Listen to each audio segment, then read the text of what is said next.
O vídeo já vai começar, mas antes, não se esqueça de se inscrever e ativar as notificações.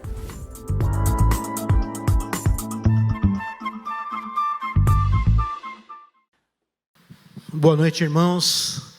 A graça e a paz do nosso Senhor Jesus Cristo a todos, aqueles que nos acompanham pela internet, pela IPP TV, sejam bem-vindos em nome de Jesus a mais um culto, a grande comissão.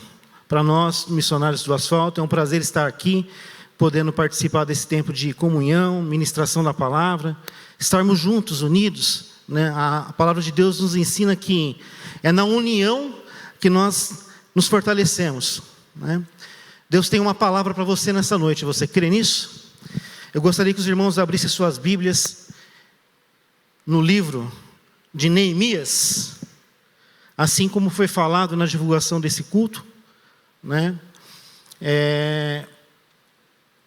Expondo as nossas limitações e as nossas tristezas ao rei. Eu gostaria de ministrar sobre essa palavra, sobre a palavra de Neemias. Na divulgação do culto a gente falou que seria no versículo 2, 3, mas eu queria começar a ler do 1. Eu queria ler Neemias 1 até o versículo 4. E aí na sequência nós vamos ler o versículo 2. Capítulo 2. A palavra de Deus diz assim: as palavras de Neemias, filho de Acalias, no mês de Quisleu, no 20º ano, estando eu na cidade de Suzã, veio Anani, um de meus irmãos, com alguns de Judá. Então lhe perguntei pelos judeus que escaparam e que não foram levados para o exílio acerca de Jerusalém. Disseram-me: e o restante, que não foram levados para o exílio, se acham lá na província e estão em grande miséria e desprezo. Os muros de Jerusalém estão derribados e as suas portas queimadas. Tendo eu ouvido estas palavras, assentei-me e chorei. E lamentei por alguns dias, e estive jejuando e orando perante ao Deus dos céus. Eu queria continuar a leitura no versículo, no capítulo 1, versículo...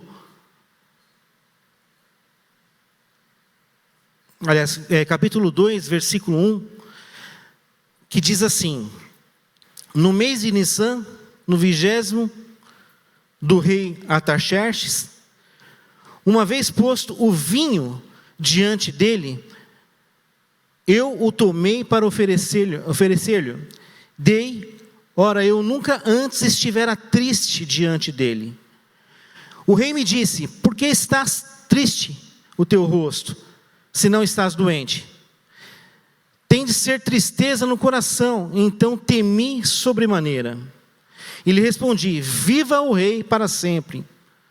Como não estaria triste o rosto, se a cidade onde estão os sepulcros dos meus pais está assolada e tem as portas consumidas pelo fogo? Disse-me o rei: que me pedes agora? Então orei ao Deus dos céus e disse ao rei: se é do agrado do rei, se o teu servo acha mercê a sua presença, peço-te que me envies ajudar cidade dos sepulcros dos meus pais, para que eu a reedifique. Então o rei, estando a rainha sentado junto dele, me disse: quanto durará a tua ausência? Quando voltarás? Aprove o rei enviar-me, e marquei certo prazo.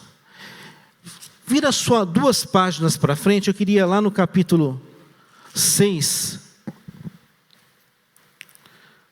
Capítulo 6, versículo 15. A palavra diz assim: acabou-se, pois, o muro aos 25 dias do mês de Elul, em 52 dias. Até aqui. Queria orar neste momento. Feche seus olhos, vamos orar. Pai, em nome de Jesus, nós queremos agradecer, Senhor, por esta noite, por essa oportunidade de nós estarmos aqui, reunidos em Teu nome, Senhor. Obrigado, Pai, pela oportunidade de poder ministrar essa palavra, Senhor. A sua palavra é viva e eficaz sobre as nossas vidas. Cada vez que nós lemos a sua palavra, que nós meditamos a sua palavra, Senhor, nós não ficamos da mesma forma que nós estávamos, Senhor. Senhor, que o Senhor possa falar conosco, com cada um que nos assiste hoje, Senhor, pela televisão, pela IPP-TV, pelo YouTube, que essa palavra ela possa ser uma palavra de cura na vida de muitas pessoas, Pai, muitos irmãos que nos acompanham. E que nós também, Senhor, possamos ser transformados por ela nesta noite. É no nome santo de Jesus que nós oramos e já te agradecemos. Amém. Graças a Deus. Amém, queridos. Esse texto é um texto bem conhecido, texto de Neemias, que fala sobre a reconstrução dos muros de Jerusalém. Eu queria colocar algumas pérolas que eu consegui extrair desse texto, algumas lições que eu consegui extrair desse texto, para a nossa vida, no nosso cotidiano, no nosso dia a dia. Algumas coisas, algumas curiosidades. Por exemplo, o significado do nome de Neemias. Eu não sei se você sabe, mas o significado Neemias, no hebraico, significa confortado por, ajudado por. Neemias foi ajudado por Deus. Neemias, no momento em que ele se depara com uma aflição, com uma dificuldade, a primeira coisa que ele faz é orar a Deus, expor essa situação a Deus. Por isso que no chamado do nosso culto de hoje, era justamente esse texto, colocando as nossas tristezas diante do rei, colocando as nossas limitações diante do rei. É natural do ser humano, é natural do homem, que ele tente resolver as questões pessoais da sua vida com o seu próprio conhecimento, com sua própria força, da maneira que ele conhece, da maneira que ele sabe lidar. Mas existem certas circunstâncias que as coisas fogem ao controle nosso, fogem ao controle do homem. E é nesses momentos que nós temos que nos apresentar diante do Senhor, assim como Neemias fez nesse texto.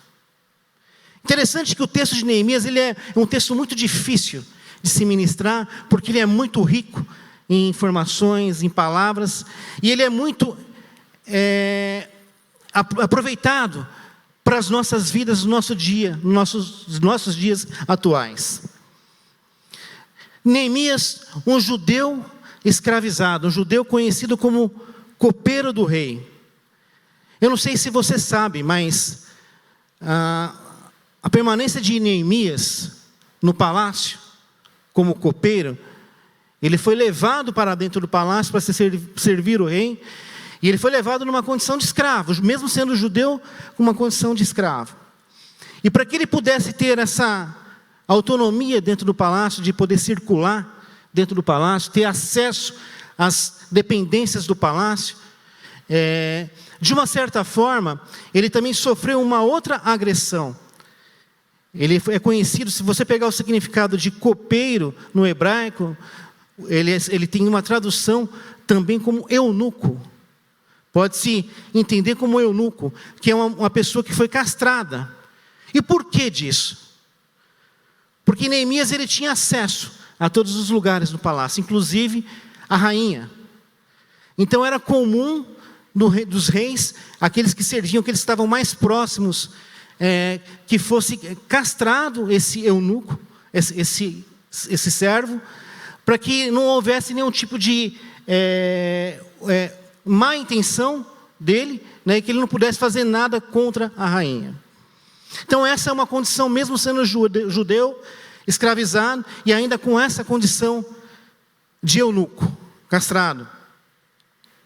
E aí, Neemias se coloca triste diante do rei. E o rei pergunta para ele: por que você está triste? O que está acontecendo com você, Neemias? E Neemias, nesse momento em que o rei se coloca essa pergunta para ele, ele começa a contar a história. Estava eu andando pelo palácio, quando de repente me deparei com meu irmão, Hanani, que me trouxe notícias de como estava o povo de Jerusalém, como estava a cidade santa de Jerusalém, o templo sagrado. porque a cidade tinha recentemente sido devolvida ao povo judeu, depois de 70 anos de cativeiro na Babilônia. Mas ela foi devolvida ao povo judeu numa condição deplorável. Ela foi devolvida ao povo judeu numa condição de ruínas. E aí Neemias relata ao rei as condições em que o irmão dele havia dito que ele tinha encontrado a cidade de Jerusalém. E aí ele diz: como posso eu estar feliz, como eu posso estar contente, se a cidade dos meus pais, a cidade onde está o sepulcro dos meus pais, está nessa condição em ruínas? O rei Jeoaquim da Babilônia, quando tomou Jerusalém, ele derrubou todos os muros, derrubou o templo de Salomão. Tudo aquilo que havia sido construído foi derribado, foi jogado ao chão. E aí o rei pergunta para Neemias: o que você quer que eu te faça, Neemias? Como eu posso te ajudar? O que eu consegui pegar desde o começo, a questão de como Neemias se apresenta ao rei. Primeiro, que ele teria que ter um certo cuidado, porque o copeiro do rei, ele sempre tinha que se apresentar ao rei de uma forma feliz, de uma forma alegre. Então, só no fato dele se apresentar triste, já era um risco ao copeiro. Um risco do rei interpretar mal de uma outra forma.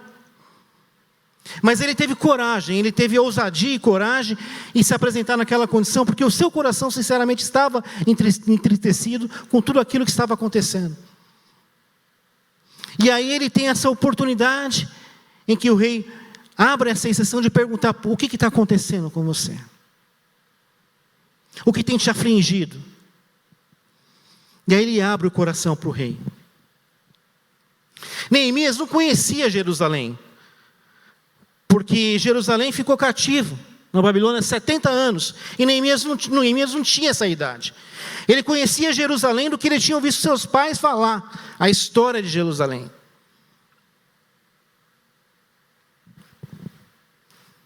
Mas o rei, comovido com aquela história, com aquela situação, se comove com essa situação, e Neemias pede ao rei para que o rei libere ele, para que ele vá até Jerusalém e reconstrua os muros da cidade.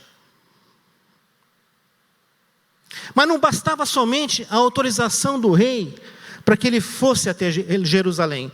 Ele precisaria também de condições para exercer essa obra, executar essa obra.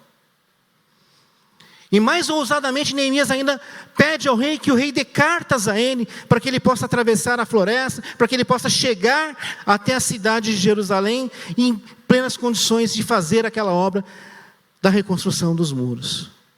E o rei, piedosamente, abre essa sessão, coloca diante de Neemias essas cartas, e envia uma equipe de pessoas, de servos, para poder ajudar ele nesse processo da reconstrução. E Neemias vai em direção a Jerusalém, que através das minhas pesquisas, meus estudos, em torno de 1.400 quilômetros, não é perto. Chegando em Jerusalém, Neemias se depara com uma situação que ele não imaginava estar daquela forma. Como eu disse, Neemias não conhecia fisicamente, não havia estado em Jerusalém antes. E quando ele escutou falar sobre os muros derribados, os muros caídos, ele tinha uma impressão do que eram aqueles muros. Quando a gente fala muro de uma fortaleza, de um castelo, a gente tem uma ideia limitada. Geralmente um castelo, um quarteirão. Só que alguns dados daquele muro de Jerusalém, para que você possa conhecer e ter noção do que nós estamos falando em relação a essa reconstrução, aquele muro tinha 4.000 metros. 4.000 metros. Era um muro que tinha 12 metros de altura, 8,5 metros de largura.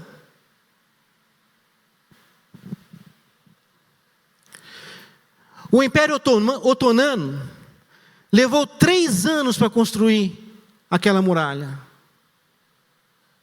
E Neemias estava lá, com essa comissão dada por Deus, ir para Jerusalém e reerguer os muros de Jerusalém. O interessante que a gente vê aqui no capítulo 6, versículo 16, que Neemias, em 52 dias, ele levanta os muros de Jerusalém. Olhando isso aos olhos do homem, aos olhos humanos, é impossível. Olhando isso aos olhos humanos, não havia condições para que isso fosse feito, se não fosse a graça de Deus e o favor de Deus e o propósito de Deus sobre a vida de Neemias com relação à reconstrução dessa muralha. O que eu quero dizer para você que nos assiste nessa noite é que talvez a sua muralha, aquilo que você tem olhado, o panorama que você tem visto da sua situação, talvez seja grande demais e que você não acredite, nem mesmo você, que isso possa se reerguer, que isso possa voltar a ser uma muralha, que essa família possa voltar a ser uma família feliz, que esse relacionamento que você tem, que está perdido, possa voltar a ser um relacionamento saudável, que a sua saúde possa ser restabelecida novamente.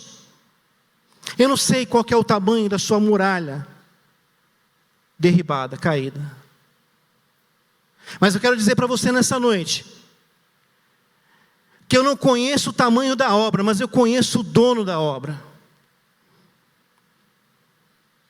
E quando você tem uma carta, e quando você tem o favor do dono da obra, não importa o tamanho, Deus é com você. Neemias levanta aquela muralha em 52 dias, e a palavra de Deus fala que a glória da segunda casa será maior que a primeira. O que quer dizer isso, meu irmão? O que quer dizer que a glória da segunda casa será maior que a primeira? O primeiro templo construído lá em Jerusalém foi o templo de Salomão. Um templo belo, cheio de riqueza, cheio de ouro. E a reconstrução do povo de Jerusalém, nessa retomada da reconstrução dos muros, eles não fizeram o templo da mesma forma que Salomão havia feito. Aliás, humanamente falando, seria praticamente impossível. Mas a palavra de Deus, ela não volta em vão. A glória da segunda casa será maior do que a primeira. Mas como, pastor, que a glória da segunda casa pode ser? Como é que o templo, reconstruído agora por eles, Zorobabel, Neemias, pode ser melhor que o templo que Salomão construiu? Como que pode? Por um fator. O templo que Salomão construiu tinha muita riqueza, muito ouro. Era um lugar santo e é um lugar santo. Abençoado. Um templo que foi construído conforme a vontade de Deus. Mas o templo que Jesus entrou e pregava e ministrava, era esse templo da reconstrução. Não era aquele templo de Salomão. É o templo que foi reconstruído. Jesus pregou lá. Jesus ministrou lá nesse templo. A glória da segunda casa vai ser maior que a primeira. Mas pastor, como é que pode algo que é reconstruído ser melhor daquilo que é perfeito, feito pela primeira vez? Queridos, a reconstrução de uma casa, a reconstrução de um muro, a reconstrução de algo, é algo muito mais difícil de fazer do que aquilo que você faz pela primeira vez. Se você pegar uma pessoa que é experiente na área de engenharia civil e perguntar para um engenheiro, o que você prefere fazer? Você prefere construir uma casa do zero ou você prefere construir algo que já você vai ter que mexer, que você vai ter que derrubar, reformar? Ele vai te falar que ele prefere fazer uma coisa do zero, do que mexer em algo que ele vai ter que reconstruir. Mas existem processos nas nossas vidas que não dá para você jogar fora e fazer do zero. Existem coisas nas nossas vidas que você tem que pegar e lidar com essa situação difícil que muitas vezes a gente não quer ver. Muitas vezes a gente quer fugir, a gente não quer lidar, a gente não quer nem olhar para aquilo.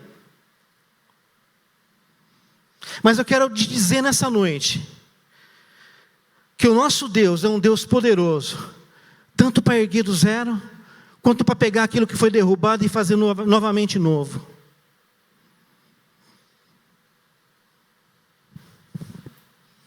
A reconstrução, para nós, é um presente de Deus. Toda reconstrução sobre algo que foi destruído, para nós, é um presente de Deus. Eu quero te perguntar nessa noite, o que está destruído na sua vida? O que você precisa reconstruir na sua vida? Qual área da sua vida está em ruínas? Qual área da sua vida precisa ser transformada, precisa ser mexida? Tem um louvor que fala, entra na minha casa, aquele do Regis Danese, né? Mas muitas vezes você canta isso, só que Deus, quando entra na sua casa, Ele mexe as estruturas. Ele faz um rebuliço.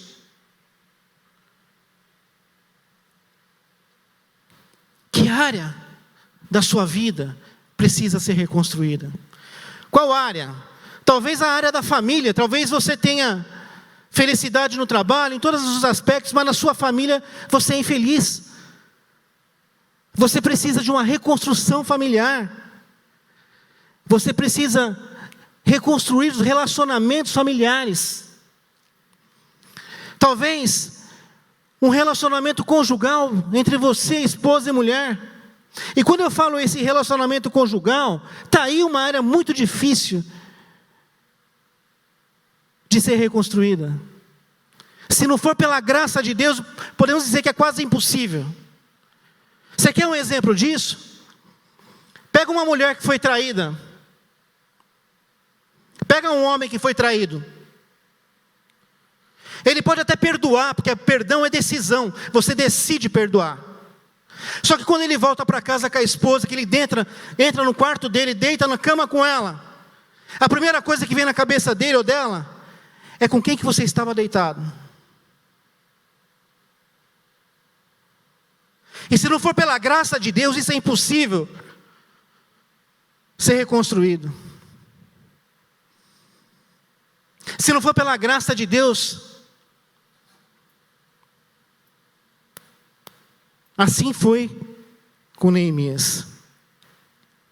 Talvez a muralha caída seja na questão de saúde. Muitas vezes nós enfrentamos enfermidades que nós não esperamos. Há 2 semanas atrás, há um mês passado, eu estava pregando aqui no culto, estava andando, pulando para lá, para cá. Aliás, eu sou o que mais anda aqui no púlpito da IPP. Eu estava normal. Um amigo me chamou para jogar bola, eu nunca joguei bola, fui lá jogar bola, fiquei no gol, ele chutou a bola foi para o escanteio, fui buscar a bola, torci a perna. Vocês estão vendo eu mancar um pouquinho aqui, eu tive uma lesão no joelho.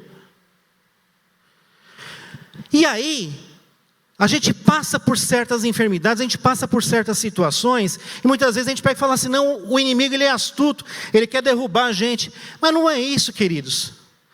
Cada situação que acontece na sua vida, se não foi um propósito de Deus, se não foi a intermédio de Deus, Deus tem um propósito naquilo que acontece.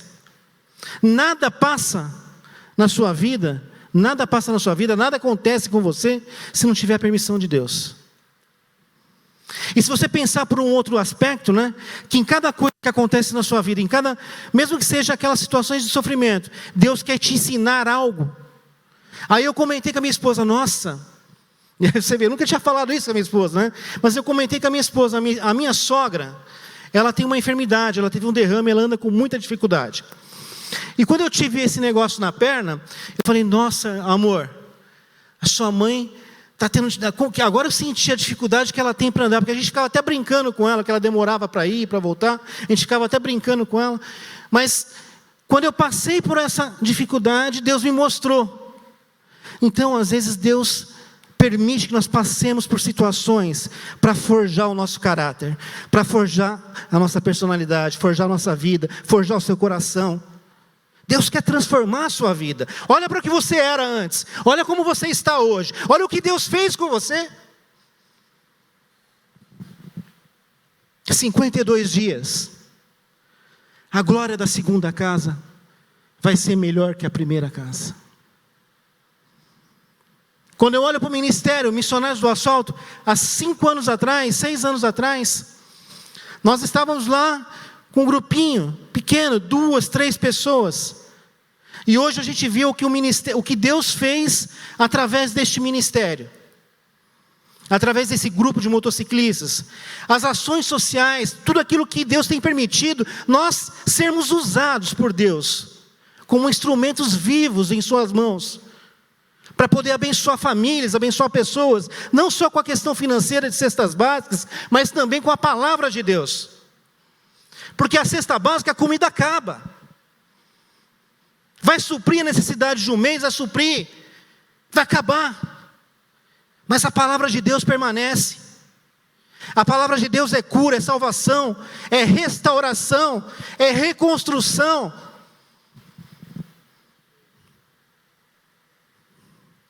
Depois desses 52 dias, Neemias é elevado à posição de governador. Parece até que, se você olhar no texto, que aquela história tinha findado, tinha acabado. Mas, mais ou menos de 12 a 13 anos depois, alguém diz para ele, Jerusalém está em um outro processo de dificuldade. Está precisando de novo de um renovo. E Neemias volta lá, em Jerusalém. Então ele volta em Jerusalém e vê que o povo de Jerusalém estava todo em pecado. E quando ele começa a chamar o povo alega que estava em pecado, estava fora da igreja, porque o templo não era mais igual ao templo que antes eles tinham. O templo de Salomão, um templo belo, exuberante, cheio de ouro, de prata, de riquezas. O povo desanimou, olhando as condições daquele templo. Mas eu quero dizer para você que está nos assistindo hoje, eu não sei como que é o seu templo. Na verdade, o templo de Deus é você. Você é o templo do Espírito Santo de Deus. Mas a sua casa é um lugar sagrado. A sua casa é o lugar onde você chega de noite, você se ajoelha na sua cama, você ora, você busca a presença de Deus. É o lugar onde você chega e você sente paz. Por mais que a situação esteja ruim durante o dia, quando você chega em casa à noite, que você deita na sua cama, que você entrega a sua oração ao seu Deus, parece que é um lugar de acolhimento. Eu não sei como que é a sua casa. Talvez pode ser um palácio em cima de um prédio, cobertura. Mas pode ser uma simples taperinha, no meio de uma comunidade fechada por tábuas. O mesmo Deus que está no palácio, Ele está dentro da sua tapera. E Ele é contigo. E Ele quer reerguer os muros da sua vida. Ele quer reerguer hoje, através dessa palavra, reconstruir tudo aquilo que está em ruína na sua vida. Eu, sinceramente, eu não sei qual é a sua aflição. Eu não sei qual área da sua vida Deus precisa mexer, Deus precisa reestruturar. Mas eu sei que é um Deus poderoso e que pode todas as coisas. E se você crê e tiver fé, assim como Neemias, perseverança, não olha para a situação, não olha para a ruína, não olha para o tamanho do estrago, olha para o tamanho do seu Deus.